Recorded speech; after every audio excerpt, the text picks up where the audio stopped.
이게 법상 위반이긴 한데 사실은 처벌을 안 하는 경우가 많았어. 그래, 알겠어.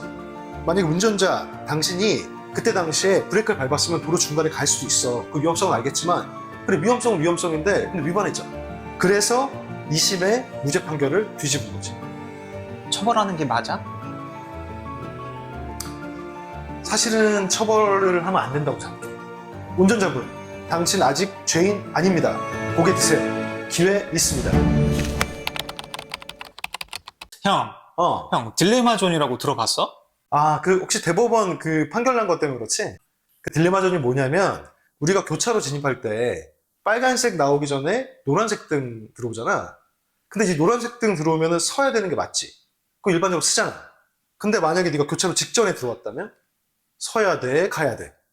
고민되지? 이게 딜레마존이라고 해. 그럼 법에서는 이런 딜레마 존에서 황색 신호로 바뀌면 어떻게 하라고 정해져 있어? 이게 도로교통법 시행 규칙에 따르면 차가 이렇게 운행을 하잖아? 근데 운행을 했을 때 횡단보도가 있거나 뭐 정지선이 있어. 그럴 때는 그 앞에 서야 되고, 그리고 교차로가 있으면 그 앞에 서야 돼. 그게 법이야. 그러면 지금까지 딜레마 존에서 멈추지 않고 황색 신호에서 주행하면 다 처벌했던 거야? 이게 법상 위반이긴 한데 사실은 처벌을 안 하는 경우가 많았어. 그러니까 우리 로펌 같은 경우에도 딜레마존 사건에서 무죄받은 케이스가 있고, 그리고 지금 대법원에서 유죄의 취지로 바뀐 케이스 같은 경우에도 1, 2심에서는 다 무죄받았단 말이야. 그러면 형 생각에는 이 딜레마 존 사건 처벌하는 게 맞아? 사실은 처벌을 하면 안 된다고 생각해. 이게 왜 그러냐면, 봐봐. 내가 갑자기 교차로 진입하는데 노란색 등이 들어왔어. 브레이크를 빡 밟았어. 근데 아무리 밟아도 쭉 밀려날 거 아니야. 그럼 교차로 중간에 딱 서 있겠지. 그러면 신호가 바뀌었어. 그럼 차들이 왔다 갔다 할 수 있겠어?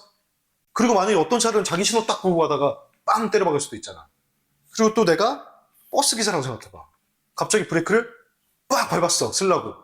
승객들 막 넘어져. 그럼 안 되겠지. 그리고 또 어르신들 넘어지면 또 큰일 나잖아. 그리고 또 진짜 이게 더 위험한 게, 내가 승용차잖아? 내가 브레이크를 빡 밟으면 나는 좀 가벼우니까 금방 쓰겠지. 근데 뒤에 5톤 트럭 이런 거 있어봐. 질량이 크고 무겁잖아.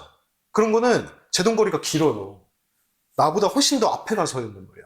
그럼 내 뒤를 빵 박겠지. 근데 이게 그냥 박으면 그나마 안 돼.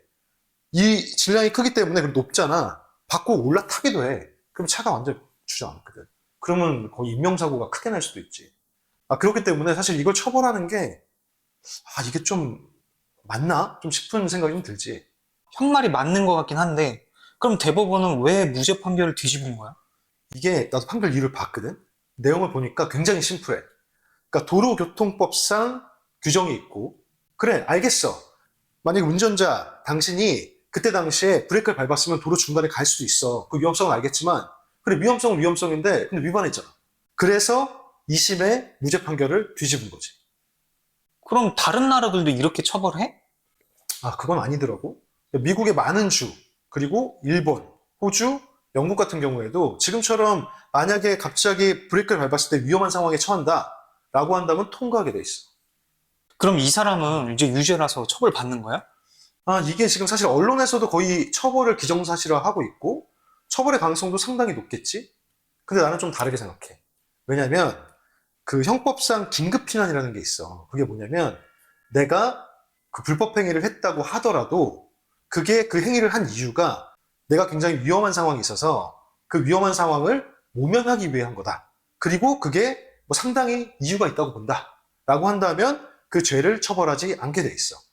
예를 들면 봐봐, 내가 술을 좋아하잖아? 내가 술을 막 먹었어. 그래서 대리기사님을 불렀어. 그래서 대리기사님하고 집에 잘 가고 있는데 이게 콜센터 연락이 좀 잘못돼가지고 나는 10,000원인 줄 알았는데 대리기사님은 50,000원이래. 막 싸울 거 아니야. 그러니까 대리기사님이 갑자기 중간에 화나가지고 나를 한 3차로, 4차로 있는데 딱 놓고 내리셨어. 그럼 나는 되게 위험해지겠지. 나만 위험해? 아니지. 다른 차들도 위험하잖아. 내가 잘 안 보일 거니까 때려 박을 수도 있잖아. 근데 내가 운전을 또 하면 안 돼. 왜냐면 나 운전하면 음주운전이잖아. 그래서 이럴 때 이 경우에는 위험이 크니까 내가 음주운전을 해서 사이드로 딱 차를 갖다 붙여놓으면 위험성이 확 떨어질 거 아니야. 그런 행위는 그래, 음주운전 맞아. 하지만 긴급피난으로 처벌하지 않을게 라는 판결이 있어. 그러면 나머지 또 다른 방법은 뭐야? 그게 이제 기대 가능성 이론이라는 게 있는데, 과연 이 사람한테 적법한 행위를 기대하는 게 올바르냐, 기대할 수 있느냐, 이런 거야. 지금 같은 경우에는 사실 적법하게 운행을 해서 갔으면 굉장히 내가 위험한 상황이 벌어지고, 나만 위험한 게 아니라 다른 사람도 위험해지고, 또 아까 말했듯이 뒤에 5톤 트럭 딱 있으면 이게 굉장히 이거 고민할 문제야, 이거? 내가 죽을 각오를 해서라도 난 법을 지키겠다, 이런 문제 아니잖아. 그치? 그럴 경우에는 처벌하지 않는다는 조항이 있어. 형, 그럼 오늘 이 사건을 통해서 우리 시청자들한테 하고 싶은 얘기 있어? 지금 이 사건 대법원 판결 나면서 보통 뭐 매스컴이나 여러 사람들이 다, 이분이 처벌 받겠구나, 라고 생각하잖아. 근데 아까 얘기했듯이 아직 가능성 남아 있어. 긴급 피난 주장할 수도 있고, 기대 가능성 이론 주장할 수도 있어. 그래서 하고 싶은 얘기는 끝날 때까지 포기하지 않으면 가능성은 있다. 즉, 운전자분, 당신 아직 죄인 아닙니다. 고개 드세요.